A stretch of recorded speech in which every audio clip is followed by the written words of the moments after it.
महाराष्ट्र नवनिर्माण सेना ने बंद कराया अजान। ठाणे शहर के एक रिहायशी इमारत में एक मदरसे में स्पीकर लगवा कर दी जा रही थी अजान। ठाणे के मानपाड़ा परिसर में स्थित MMRDA की रिहायशी इमारत की है ये घटना। महाराष्ट्र नवनिर्माण सेना के मुताबिक दिन में 3 बार स्पीकर पर अजान की उनके पास की गई थी शिकायत के बाद स्थानीय पुलिस ने संबंधित स्पीकर के साथ 3 लोगों को भी लिया हिरासत में। मुंबई से सटे ठाणे शहर में MMRDA की रिहायशी इमारत में स्पीकर लगाकर एक मदरसे से दिन में 3 बार अजान दी जा रही थी। इस प्रकार की शिकायत राज ठाकरे की पार्टी महाराष्ट्र नवनिर्माण सेना के नेताओं को इमारत में रहने वाले छात्रों ने की थी। शिकायत मिलने के बाद MNS नेता संबंधित इमारत में स्थानीय पुलिस की टीम के साथ पहुंचे और संबंधित मामले में अजान बंद करने के साथ साथ इस बाबत कड़ी कार्रवाई करने की मांग की है।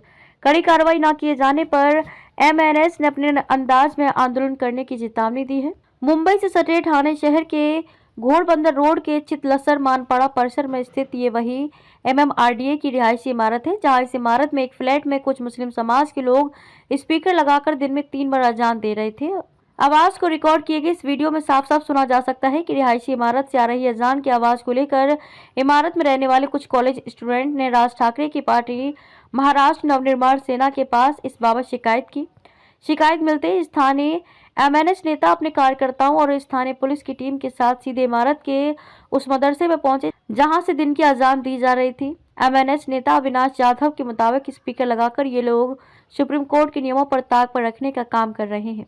इसके अलावा अविनाश जाधव ने रिहायशी इमारत में चलाए जा रहे मदरसे को लेकर भी कई सवाल खड़े किए हैं और बारीकी से जांच की जा रही है। MNS नेताओं और कार्यकर्ताओं के साथ पहुंची पुलिस की टीम ने मदरसे में लगाए गए स्पीकर को जब्त कर लिया है। साथ ही मामले में आगे की जांच के लिए मदरसे को चला रहे 3 लोगों को पुलिस ने अपनी हिरासत में लेने की बात कही है। MNS ने इस मामले में पुलिस को कड़ी से कड़ी कार्रवाई करने की मांग की है। उचित कार्रवाई न किए जाने पर MNS स्टाइल में जवाब देने की चेतावनी भी ठाणे पुलिस को दी है। बहरहाल मदरसा लीगली था या नहीं, हिरासत में लिए गए तीनों लोग कौन हैं, इस बाबत पुलिस ने अभी और अधिक जानकारी नहीं दी है, लेकिन इतना जरूर कहा गया है कि इस मामले में आगे की जाँच की जा रही है। आज शाम 5 बजे पुलिस स्टेशन चितलसर मानपाड़ा के एरिया में MMRDA का बिल्डिंग है, उसमें बंद फ्लैट में क्लोज फ्लैट में 3 इसम नमाज पढ़ रहे थे लाउड स्पीकर लगा के। उसके बारे में पुलिस को खबर आई तो पुलिस ने जाके वेरीफाई किया तो 3 इसम और लाउड स्पीकर और नमाज शुरू थे। उसके बारे में हम आगे की कार्रवाई कर रहे हैं। तो मदरसे पर चलाए जा रहे थे ऐसी कहानी पता चल रही है उसकी तरफ से, वो सब इन्वेस्टिगेशन में सामने आएगा। तो फिलहाल कुछ धारा पे इंक्वायरी कौन सी धारा पे चालू किया उसे? अभी फिलहाल हम पुलिस स्टेशन में उनकी इंक्वायरी करें, आगे के हम लीगल एक्शन लें। जाधव साहेब, काय प्रकार आहे? MMRDA ची बिल्डिंग आहे, कोणत्याही प्रकारची व्यवस्था या इमारतींमध्ये नाही आहे आणि अशा वेळेस इकडे जो झालेला प्रकार हा काय आहे? तिथे काही मुलं राहिला आहेत, कॉलेजची मुलं राहिला आहेत आणि त्या मुलांनी आमच्याकडे तक्रार केली होती की दिवसातून 3 वेळा इथे एका स्पीकरद्वारे अजान दिली जाते। तर ही जागा जी आहे ती MMRDAची आहे। महानगरपालिकेने ह्या रूम्स अलॉट केलेल्या आहेत। त्याच्यामध्ये यांनी एक छोटासा मदरसा चालू केलेला आहे आणि त्या मदरस्यामध्ये दिवसातनं 3-4 वेळा नमाज पढ़ली जाते। बाहेरची लोक नमाज पढ़ायला येतात। मुंबऱ्यातनं काही लोक इथे जे स्थलांतरित केलेले आहेत त्यांच्या मार्फत एक कृत्य चालू आहे। रोज संध्याकाळी इथे एक स्पीकरद्वारे अजान दिली जाते, जशी मस्जिदीवर मोठ्या प्रमाणात दिली जाते त्या पद्धतीचे अजान इकडे दिली जाते। आम्हाला संशय आहे की इथे अनेक वाईट विचारांची लोक इथे येतात आणि रेग्युलर इथे काहीतरी सुरू आहे।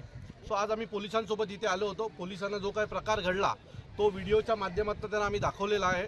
ते तिथे उपस्थित असताना अजान चालू होती, काही लोक त्या रूममध्ये नमाज पढ़त होती आणि हे सगळं पाहता ही पद्धत चुकीची आहे। ऑलरेडी सुप्रीम कोर्टाच्या गाईडलाईन्स आहेत की मस्जिदीवर लावता येत नाही, तर यांनी आता घरावर लावायला सुरू केलेले आहे आणि या सगळ्याचा विचार झाला पाहिजे। आता आम्ही आमच्या पद्धतीने धडा शिकवलाच आहे, पण हे थांबलं नाही तर पुढच्या वेळेला महाराष्ट्र नवनिर्माण सेना आमच्या पद्धतीने यांना धडा शिकवेल। कशा प्रकारची कारवाई पोलिसांनी? आता पोलिसांनी ते स्पीकर जप्त केलेले आहेत। तिथे एक नमाजाच्या वेळा लावल्या आहेत की किती वाजता नमाज होते ती पाटी यांनी काढलेली आहे। त्यासोबत तिथले जे कोणी प्रमुख होते त्यांना देखील पोलिसांनी आता पोलीस स्टेशनला घेऊन चाललेले आहेत। तर कशा प्रकारची कारवाई व्हावी ही तुम्हाला अपेक्षा? मला असं वाटतं की याच्या आधी सुप्रीम कोर्टाने गाईडलाईन ज्या दिल्यात त्यानुसार ऑलरेडी मस्जिदीवरच्या भोंगे उतरणं खूप गरजेचं होतं। पण त्याच्याबरोबर आता ह्या लोकांनी घराघरात घुसून मोंगे लावायला सुरू केलेले आहेत. सो ही एक धोक्याची घंटा आहे आणि मला वाटतं हिंदू संघटनांनी यांच्याकडे लक्ष दिले पाहिजे. शिंदे गट आणि बीजेपीचं सरकार आहे आणि अशा वेळेस काय अपेक्षा आहे की अपेक्षा आहे की अशा गोष्टी घडल्या नाही पाहिजेत. तुम्ही जय श्रीराम म्हणून 22 तारखेला संपूर्ण ठाणे जिल्ह्यात जो काय कार्यक्रम केलात सो तो फक्त दिखावा आहे का?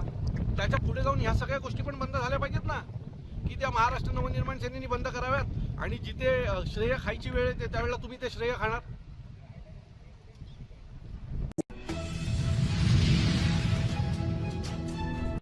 मुंबई की दहशतपूर्व नैन्सी कॉलोनी में नैन्सी डिपो के पास जर्जर खाली पड़ी इमारत अचानक रोड पर जा गिरी, जिससे बिल्डिंग का सारा मलबा रोड पर जमा हो गया। यही नहीं, रोड पर जा रही 2 रिक्शा के ऊपर भी ये बिल्डिंग के मलबा गिर गया, जिससे रिक्शा चालक को गंभीर चोट आई है। रिक्शा चालक को नजदीक के अस्पताल में भर्ती कराया गया है, जहां उनका इलाज चल रहा है। यह बिल्डिंग रीडेवलपमेंट में गई हुई थी, जिसका डेमोलेशन चालू था। बिल्डर की लापरवाही की वजह से हादसा हुआ। बिल्डिंग पूरी तरह से खाली थी, इसकी वजह से किसी तरह की जनहानि नहीं हुई है। अग्निशमन दल के अधिकारी मलबा हटाने का काम कर रहे हैं। इस मामले में सावधानी न बरतने का पुलिस ने आरोप लगाया है। उनका कहना है कि वे लापरवाही का मामला दर्ज कर दोषी को गिरफ्तार करेंगे। कहना चाहूँगी, यहाँ पे एक इमारत गिर के 2 जन जख्मी हो गए हैं। नहीं, ऐसा है कि हम ये सामने देख रहे हैं, ये इमारत का मलबा ढहने के कारण 2 रिक्शा पूरी तरह से ध्वस्त हुई है और शायद एक रिक्शा चालक जो था वो अस्पताल में है। हम ईश्वर से प्रार्थना करेंगे कि उसे कुछ नहीं हो। लेकिन आज सवेरे ही मैंने 11:30 बजे जो यहाँ के विकासक है, जो कंपनी के CEO है, मैंने उनसे बात की थी और उनको मैंने कहा था कि ये काम करते समय जो जिम्मेदारी आपकी है, जो काम आपने करना चाहिए वो आप कर नहीं रहे हो, कृपया ध्यान से इस काम की ओर ध्यान दीजिए। और ये बस वाकया है कि मैंने सवेरे 11:30 बजे बात की और 2:30 बजे ये वाकया हुआ है। मुझे लगता है ये विकास का काम तो होना चाहिए, इसमें कोई विरोध होने की गुंजाइश नहीं है, लेकिन ये करते समय जो ध्यान देना चाहिए, जिन जिम्मेदारियों का वहन करना चाहिए, वो नहीं होने के कारण आज ये इतना बड़ा नुकसान हुआ है। मुझे लगता है हम ईश्वर से प्रार्थना करेंगे जो रिक्शा चालक जख्मी हुआ है उसे कुछ न हो।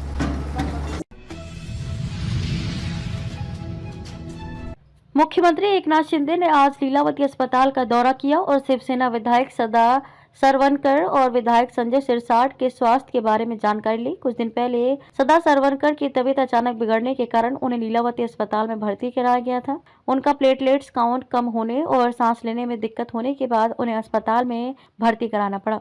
विधायक संजय सिरसाट को गर्दन में ट्यूमर के कारण लीलावती अस्पताल में भर्ती कराया गया था। इस मौके पर मुख्यमंत्री शिंदे ने दोनों का हाल जाना और डॉक्टरों से चल रहे इलाज की जानकारी ली। उन्होंने उनके परिजनों से भी संवाद कर उनका हौसला बढ़ाया।